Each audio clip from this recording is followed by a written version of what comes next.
There's not a lot you can do with 6 seconds. I don't think I can even successfully sneeze within 6 seconds, yet this very specific amount of time was the exact amount needed to launch a creative movement unlike anything the internet had ever seen before.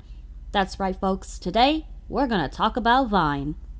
Do it for the Vine. I ain't gonna do it. Do it for the Vine. I ain't gonna do it. Do it for the Vine. Gonna do it. What even was Vine? In 2013, it started as a simple video hosting platform limited to a simple 6-second clip that would loop repeatedly and unwittingly created an unprecedented modern art movement phenomenon. And yeah, I truly mean that. But why, might you ask, do I feel so impassioned about a defunct website that closed literally over a year ago, and why am I only talking about it now? I think it's because the second I say what's your favorite Vine, you know as well as I do, you're mentally combing through a catalog of 6-second moments and struggling. It's been almost 2 years since the last Vine was uploaded, and these videos are still making an impact today. In this age we live in of high-speed entertainment, something about those videos still sticks with us. Now, I never participated as a Viner myself, and I can't even try to begin to dissect what made up the perfect storm for Vine's emergence. Creating and uploading videos was nothing new, nor was the opportunity to be independently creative online, but there was something magical about it, and while I can't comment on what exact thing catapulted it into popularity, I can talk about what was born from it, and what, to me at least, made it so awesome. The first of which I think is fairly obvious: the time restriction. 6 seconds is nothing. The idea that anyone could fully formulate a concept and execute it within 6 seconds feels impossible, but that was the very art of creating a good Vine. That within 6 seconds you could establish a setting, the characters, and the punchline within 1/10 of a minute.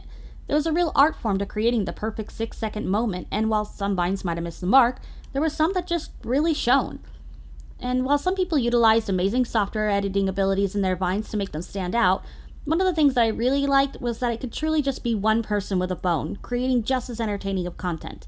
In the same Vine, the same person could be there playing 2 different characters, with the only difference to separate them is that the second character had on glasses, or in some cases, wearing a literal FedEx box on their head. And you know what? We the viewer understood it, and this itself became sort of an unspoken joke in among Vines. There grew these certain set of Vine rules that were just accepted fact, and to me that's just mind-blowing. This video platform was creating its own cultural norms. That's just wild to me. There were so many distinct layers of good Vines. There were some that built up for a single punchline, or in some cases they would follow it up with another unexpected punchline. There were some that existed simply for the artistic use of a perfectly looping video.